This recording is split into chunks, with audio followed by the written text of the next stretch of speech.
మర్రి golden diamonds ప్రారంభోత్సవ మరియు అక్షయ తృతీయ ప్రత్యేక ఆఫర్ గా VA పై ఫ్లాట్ 25% తగ్గింపు. మర్రి గోల్డెన్ డైమండ్స్, కుకట్పల్లి, హైదరాబాద్. పశ్చిమాసియాలో శాంతి స్థాపనకు అడుగులు పడ్డాయి. యుద్ధం మొదలైనప్పటి నుంచి మూసి ఉంచిన హర్ముజ్ జలసంధిని ఇరాన్ పూర్తిగా తెరిచింది.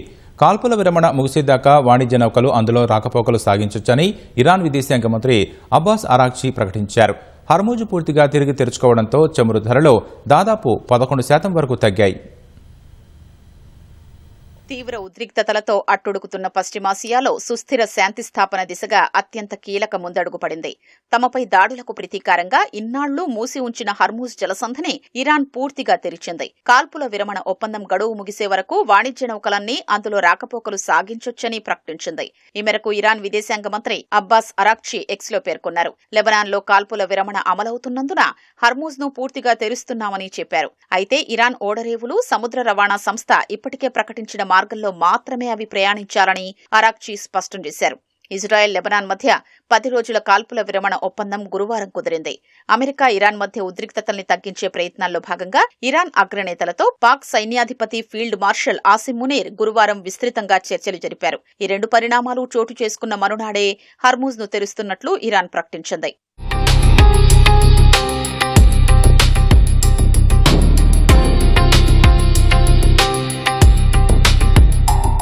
హర్మూజ్ ను తెరిచినందుకు ఇరాన్కు అమెరికా అధ్యక్షుడు డొనాల్డ్ ట్రంప్ కృతజ్ఞతలు తెలిపారు. అయితే యుద్ధం ముగింపు కోసం ఒప్పందం కుదిరేదాకా ఇరాన్ దిగ్బంధనాన్ని మాత్రం తాము ఉపసంహరించుకోబోమని స్పష్టం చేశారు. హర్మూజ్ ను ఇంకెప్పుడూ మూసివేయకుండా ఉండేందుకు ఇరాన్ అంగీకరించినట్లు ట్రంప్ తెలిపారు. ప్రపంచానికి వ్యతిరేకంగా ఒక ఆయుధంగా ఈ జలసంధిని ఇక ఉపయోగించబోదని స్పష్టం చేశారు. అమెరికా సాయంతో హర్మూజ్ లో అన్ని సీమైన్స్ తొలగించేందుకు ఇరాన్ కృషి చేస్తోందని కూడా ట్రూత్ లో ఆయన తెలిపారు. శుద్ధి చేసిన యురేనియంను తమకు అప్పగించేందుకు టెహరాన్ అంగీకరించిందని మరోసారి పేర్కొన్నారు. అత్యధిక అంశాలపై సంప్రదింపులు ఇప్పటికే పూర్తయినందున శాంతి ఒప్పందం త్వరలోనే కుదిరే అవకాశాలు ఉన్నాయన్నారు. లెబనాన్పై తదుపరి దాడులేవీ చెయ్యొద్దని ఇజ్రాయెల్ను తాము ఆదేశించినట్లు ట్రంప్ తెలిపారు. ఇరాన్తో కుదుర్చుకునే ఒప్పందానికి లెబనాన్కు సంబంధం లేదని స్పష్టం చేశారు. అమెరికా, ఇరాన్ మలిదఫా చర్చలు వచ్చే వారం జరగనున్నట్లు అధికార వర్గాలు చెప్తున్నాయి. వాటికి ఆతిథ్యమిచ్చేందుకు పాకిస్తాన్ సమాయత్తమవుతోంది. ఇతర ప్రావిన్స్ల నుంచి వేల కొద్దీ అదనపు బలగాల్ని దేశ రాజధాని ఇస్లామాబాద్ కు, దాని పొరుగున ఉన్న రావల్పిండికి తరలిస్తోంది. అమెరికాతో 2వ విడత చర్చలకు ముందు విశ్వాస పెంపు చర్యల్లో భాగంగా హర్మూజ్ ను తెరిచేందుకు ఇరాన్ అంగీకరించిందని పాక్ అధికార వర్గాలు తెలిపాయి.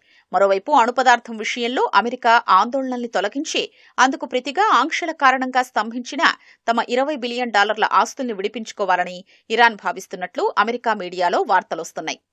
హర్మూజ్ పూర్తిగా తిరిగి తెరుచుకోవడంతో చమురు ధరలు దిగొచ్చాయి.